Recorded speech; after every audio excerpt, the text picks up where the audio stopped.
સ્વામી મૂળ અક્ષર છે એ સમજણની શરૂઆત. સંવત 1912-13માં સ્વામી વરતાલ સમૈયા આવ્યા ત્યારે ભગતજી પણ સમૈયામાં સ્વામી સાથે હતા. સમૈયામાં સ્વામી સાથે રહીને મહુવા જાય અને વળી ચોમાસામાં જૂનાગઢ સમાગમ કરવા જાય. આમ 1 વર્ષમાં 8 માસ સ્વામીના સમાગમમાં કાઢતા. પરંતુ સંવત 1914ની સાલે ચૈત્રી સમયે વરતાલ જઈ ન શક્યા. સ્વામી વરતાલ પધાર્યા અને તેમની સાથે ઉમરેઠના હરિકૃષ્ણભાઈ, આણંદના જીભાઈ શેલત, ખંભાતના જગુભાઈ વગેરે હતા. સભામાં સ્વામી અક્ષર અને પુરુષોત્તમનું પ્રતિપાદન કરે અને અક્ષરને ઓળખ્યા સિવાય પુરુષોત્તમની જેમ છે તેમ ઓળખાણ થાય જ નહીં એમ સ્પષ્ટ સમજાવે.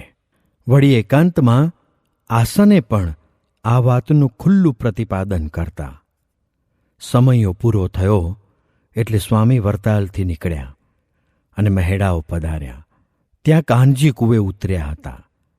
આ વખતે ગઢડાના કેટલાક સાધુ પણ સ્વામીની ભેગા હતા. મહેડાવથી નીકળી સ્વામી સિંજીવાડે પધાર્યા. અહીં પ્રભુદાસ બારોટે સ્વામીની સેવા કરી. તેથી સ્વામીએ તેને બોલાવીને કહ્યું, જેને મરીને પામવા હતા તેવા સાધુ તમારે ત્યાં આવ્યા છે, જો ઓળખાય તો.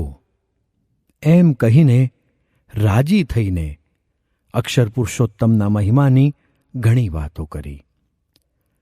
પછી સ્વામી ત્યાંથી નીકળી ધોલેરે પધાર્યા. અહીં સભામાં કમિયાળાવાળા મોડભાઈએ સ્વામીને પૂછ્યું, સ્વામી, અક્ષરધામ કેવું હશે તે દેખાડો. ત્યારે સ્વામીએ કહ્યું, અક્ષરધામ તમારી આગળ જ બેઠું છે. એમ વાત કરીને મર્મમાં કહ્યું, એ નિષ્ઠા જો પાકી થાય તો સ્વામિનારાયણની ચોખ્ખી નિષ્ઠા થઈ ગણાય. આમ સ્વામીના અક્ષરપણાની પ્રવૃત્તિની શરૂઆત ધીરે ધીરે થવા લાગી. ધોલેરામાં ત્યાંના કોઠારી બેચર ભગતને સ્વામીના દિવ્ય સ્વરૂપે દર્શન થયા હતા. તે સ્વામી જ્યારે ત્યાં પધાર્યા ત્યારે ઓળખીને પગે લાગ્યા અને સ્વામીનો અદ્ભુત પ્રતાપ સમજાયો. અહીંથી સ્વામી ચાલ્યા તે ગામ ખાંભળે પધાર્યા. ભગતજીને જ્ઞાન આપવાનો સ્વામીનો સંકેત. આ સમયમાં પ્રાગજી ભક્ત આવી શક્યા ન હતા એટલે તેમણે ધાર્યું કે સ્વામી ગઢડા પધારશે. એમ વિચારી તેમની સાથે મહુવાના વણિક હરિભક્ત જેઠાબાઈને લઈ ગઢડા આવ્યા. અહીં સ્વામી આવ્યા ન હતા. ખબર આવી હતી કે સ્વામી સારંગપુર આવ્યા છે એટલે તે બંને ચાલ્યા અને સંધ્યા વખતે સારંગપુર આવ્યા. અહીં સ્વામીના મંડળના સાધુઓ આવ્યા હતા. તેમણે ખબર આપી કે સ્વામી ખાંભળાના હરિભક્તોના આગ્રહથી ત્યાં થોડા સાધુ તથા હરિભક્તો સાથે રોકાયા છે. પ્રાગજી ભક્તે વિચાર કર્યો કે સ્વામી તો હવે સવારમાં પધારશે, માટે આખી રાત સ્વામી વગર નકામી ન ખોવી. એમ વિચાર કરી સારંગપુરથી રાત્રે સભા ચેષ્ટા કરીને તે તથા જેઠાભાઈ બંને નીકળ્યા. રસ્તે જતાં પુષ્કળ વંટોળિયો થયો અને મુશળધાર વરસાદ શરૂ થયો. સર્વત્ર અંધારું થઈ ગયું અને વીજળીના ઝબકારા તથા કડાકા થવા લાગ્યા. માર્ગ કંઈ સૂજે નહીં. પ્રાગજી ભક્ત તો સ્વામિનારાયણ સ્વામિનારાયણ ભજન કરતાં જેઠાબાઈનો હાથ પકડી સૂજે તેવે રસ્તે ચાલવા લાગ્યા. એમ કરતાં માર્ગમાં ભૂલા પડ્યા. ત્યારે સ્વામીએ દિવ્ય સ્વરૂપે દર્શન દીધા અને માર્ગ બતાવ્યો. બરાબર આ જ સમયે સ્વામીએ ખાંભળાના મંદિરમાં શિવલાલભાઈને પૂછ્યું, શિવલાલ, આ ટાણે મારો પ્રાગજી ક્યાં હશે?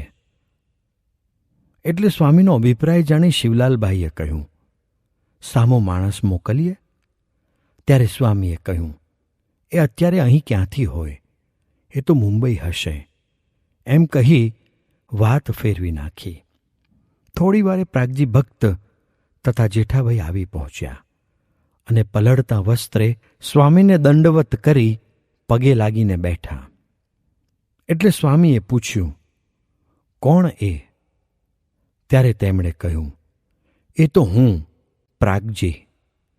એ સાંભળી સ્વામી તરત ઉઠ્યા અને હસીને પ્રાગજી ભક્તને મળ્યા અને કહ્યું, આવ્યા? અત્યારે ક્યાંથી? એટલે તેમણે સર્વ વૃત્તાંત કહ્યું. તેમની આવી તીવ્ર શ્રદ્ધા જોઈને સ્વામી અત્યંત રાજી થયા. તારી ભૂખ મને લાગી છે. જેઠાભાઈ સ્વામીને ધરાવવા માટે થેક લાવ્યા હતા. તે તેમણે સ્વામીને આપી. ત્યારે સ્વામી પોઢ્યા હતા. તે બેઠા થઈ ગયા અને કહ્યું, રામચરણદાસ, કોઈ દિવસ નહીં અને આજે મને ભૂખ લાગી છે. કંઈ ખાવાનું હોય તો લાવો. એટલે રામચરણદાસ બાજરાનો રોટલો લાવ્યા. સ્વામી આસન ઉપરથી નીચે ઉતરી થોડો રોટલો જમ્યા અને પછી પ્રાગજી ભક્તને બોલાવીને કહ્યું, કોઈ દાડો નહીં અને આજે મને ભૂખ કેમ લાગી? પ્રાગજી, તું ભૂખ્યો તો નથી ને? ત્યારે પ્રાગજી ભક્તે કહ્યું, સ્વામી, ભૂખ્યો તો છું. એ સાંભળીને સ્વામીએ વધેલો પ્રસાદીનો રોટલો તેમને આપ્યો અને કહ્યું, તારી ભૂખ મને લાગી છે. તે તું ખાઈશ એટલે મને ભૂખ મટશે. ત્યાર પછી થેકમાંથી થોડી થેક જેઠાભાઈને આપી. તેમને પણ જમાડ્યા. એવી રીતે ભગતજીના પ્રેમને વશ થઈને સ્વામીએ તેમને અપાર સુખ આપ્યું. પછી બંનેને ત્યાંના હરિભક્તને ઘેર સૂવા જવાની આજ્ઞા કરી. પાછલી રાત્રે સૌ ઉઠ્યા અને સારંગપુર જવા તૈયાર થયા. સ્વામી એક સાધુનો હાથ પકડીને પ્રાગજી ભક્તને બોલાવવા જતા હતા. ત્યાં પ્રાગજી ભક્ત અને જેઠાભાઈ બંને સામા મળ્યા અને સ્વામીને દંડવત કર્યા. સ્વામીએ તેમને કહ્યું, તમોને બોલાવવા જ આવતો હતો, તે હવે ચાલો. એમ કહી પોતે ગાડામાં બેઠા અને એ બંને ગાડાને ઝાલીને ચાલવા લાગ્યા. સારંગપુર આવતાં સ્વામી ગાડામાંથી નીચે ઉતર્યા અને મોટા કુંડે નહાવા ગયા. ભગતજી તથા જેઠાભાઈ બંને સાથે હતા. ભગતજીએ તુંબડીમાં પાણી ભરી લીધું અને સ્વામીનો હાથ પકડી નદી ઉતર્યા અને સ્વામી દક્ષિણ દિશાએ બહિર્ભૂમિ ગયા. ભગતજી તથા જેઠાભાઈ બંને ખેતરમાં બેઠા. થોડી વારે સ્વામી પધાર્યા. ભગતજી તેમના હાથ ધોવરાવતા હતા. એ વખતે સ્વામીએ તેમને સંબોધીને કહ્યું, પ્રાગજી, અમે આટલા દિવસ તો જ્ઞાન ભેગું કરતા હતા અને મોટા મોટા સાધુ પાસે અનેક વાતો સાંભળી ભેગી કરી છે. તે કોઈ ઉત્કૃષ્ટ શ્રદ્ધાવાન પાત્ર મળે તો તેને આપવું છે. ત્યારે પ્રાગજી ભક્તે કહ્યું, સ્વામી, મને આપો, હું એ લઈ પ્રવર્તાવીશ. તેમની આવી તત્પરતા જોઈ સ્વામી પ્રસન્ન થયા. પરંતુ આવું માયા પરનું જ્ઞાન અને સાક્ષાત મૂળ બ્રહ્મના સંબંધની સ્થિતિ એ કંઈ જેવી તેવી વાત ન કહેવાય. એટલે સ્વામીએ જરા ગંભીર થઈને કહ્યું, આ જ્ઞાન એમ મળે તેવું નથી. એ તો સંસાર છોડી અખંડ અમારી પાસે રહે અને દેહ ઇન્દ્રિયોના ચૂરેચૂરા કરી નાખે ત્યારે મળે તેવું છે. માટે જો લેવું હોય તો ઘર બાળી દઈને આવજે. આટલી વાત કરીને સ્વામીએ જેઠાભાઈને કહ્યું, તમે વાણિયા છો, સમજુ છો, તો સ્વામિનારાયણનું ભજન કરજો. હું તમને અક્ષરધામમાં તેડી જઈશ.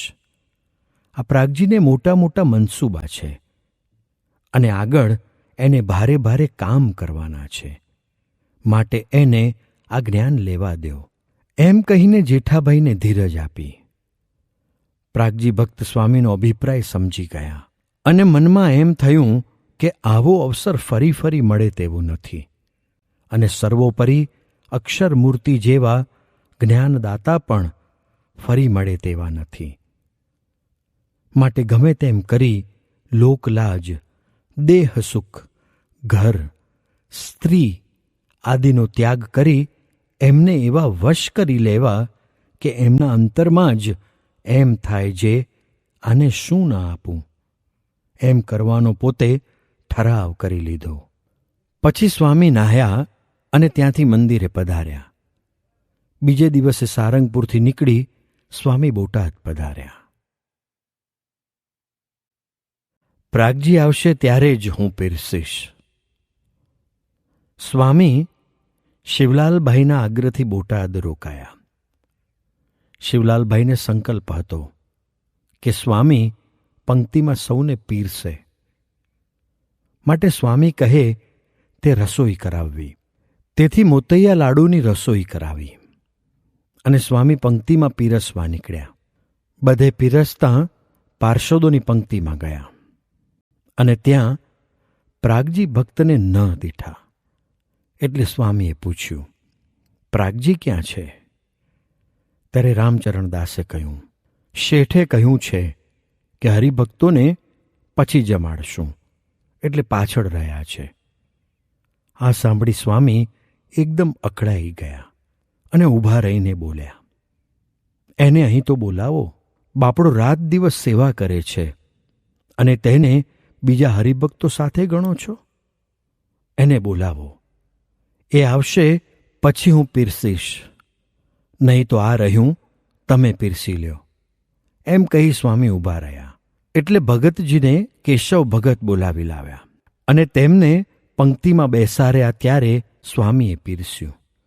ભગતજીએ સ્વામીને એવા વશ કરી દીધા હતા કે તેમના વગર એક ક્ષણ પણ સ્વામી રહી શકતા નહીં. સ્વામીનો આવો અપાર પ્રેમનો સ્ત્રોત પ્રાગજી ભક્ત તરફ સદા વહેતો. બોટાદમાં સ્વામી 3 દિવસ રોકાયા અને ત્યાંથી ગઢડે જઈ જૂનાગઢ પધાર્યા. ભગતજી ગઢડેથી મહુવા ગયા.